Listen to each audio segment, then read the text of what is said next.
రాష్ట్రంలో శాంతి భద్రతలు పూర్తిగా దెబ్బతిన్నాయి. దీనికి కారణం ఎవరన్నా ఉన్నారు అంటే అది రాష్ట్ర ముఖ్యమంత్రి రేవంత్ రెడ్డి గారు. చేసిందంతా చేసి ఇవాళ ముఖ్యమంత్రి గారు శాంతి భద్రతల మీద రివ్యూ చేస్తారట. ఉదయమే డీజీపీ గారు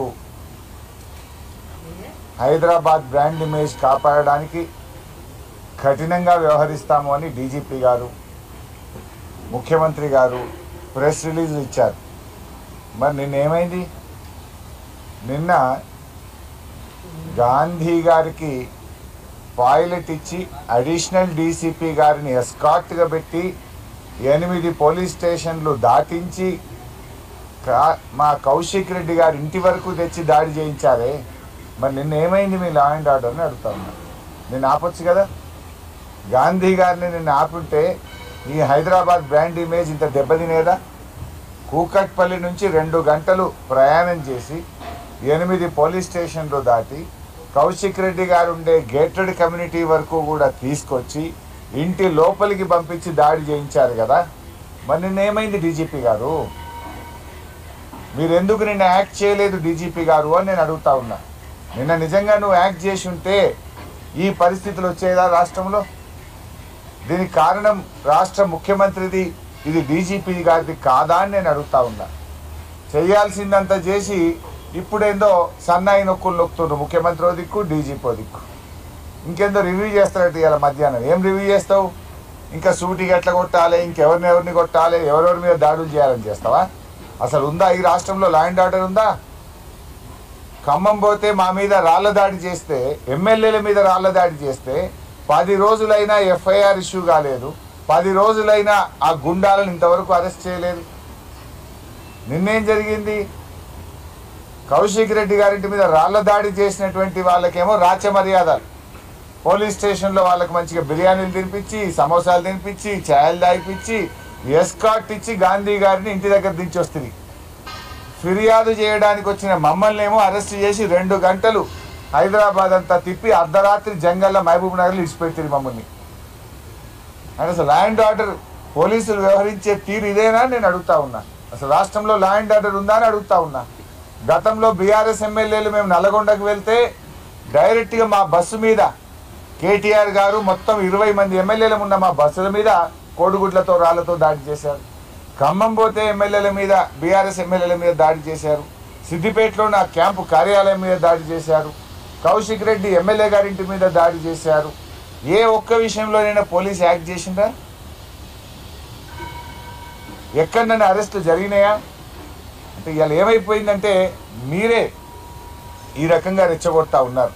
ఇవాళ ముఖ్యమంత్రి గారు ఆయనే దీనికి మూల కారణం. ఎందుకంటే ముఖ్యమంత్రి గారు ఆయన నోరు అదుపులో పెట్టుకోవాలి. ఆయన మాట్లాడే భాష బజారు భాష, రెచ్చగొట్టే విధంగా ముఖ్యమంత్రి గారే మాట్లాడతారు. పేగులు తీసి మెడలు వేసుకుంటా, లాగులలో తొండలు జొరగొడతా అని పిచ్చి పిచ్చిగా ముఖ్యమంత్రిగా ఉండి రాగద్వేషాలకు అతీతంగా ప్రవర్తించాల్సిన ముఖ్యమంత్రే రెచ్చగొట్టే విధంగా మాట్లాడితే డెఫినెట్గా కింద మీ కార్యకర్తలు కూడా అట్లనే చేస్తారు కదా. ఇప్పుడు ఇదే గాంధీ అయినా దానం నాగేందర్ బీఆర్ఎస్లో పనిచేసిండ్రు. కేసీఆర్ నాయకత్వంలో పనిచేసినప్పుడు ఎట్లున్నారు, రేవంత్ రెడ్డి నాయకత్వంలో పనిచేస్తే వాళ్ళ వ్యవహారం ఎట్లున్నది? 10 ఏళ్ళు కేసీఆర్ నాయకత్వంలో ఎప్పుడైనా మాట్లాడినరా వీళ్ళు? ఈ రకంగా రౌడీల్లాగా వ్యవహరించిండ్రా? ఇవాళ ఎందుకంటే యథా రాజా తదా ప్రజ అన్నట్టు రేవంత్ రెడ్డి భాష, రేవంత్ రెడ్డి విధానం వల్ల ఇవాళ వాళ్ళ నాయకులు కూడా అట్లే మాట్లాడుతున్నారు. ఇవాళ వాళ్ళ మంత్రి కూడా మాట్లాడిండు, కోమటిరెడ్డి వెంకటరెడ్డి. బీఆర్ఎస్ వాళ్ళు ఎక్కడైనా విమర్శిస్తున్నట్టే వాళ్ళని కొట్టండి అని రాజ్యాంగం మీద ప్రమాణం చేసిన మంత్రే రెచ్చగొడుతుంటే ఇంకా లా అండ్ ఆర్డర్ ఎక్కడుందే? ఇవాళ రివ్యూ చేయాల్సింది ఫస్ట్ నిన్ను నువ్వు రివ్యూ చేసుకోవాలి, నీ మంత్రుల్ని రివ్యూ చేయాలి. నువ్వు చక్కగా లేవు ఫస్ట్.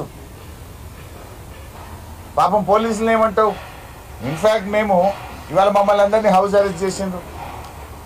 మరి ఇదే హౌస్ అరెస్ట్ నిన్న గాంధీ గారిని చేసి ఉంటే ఇష్యూ జరుగునా?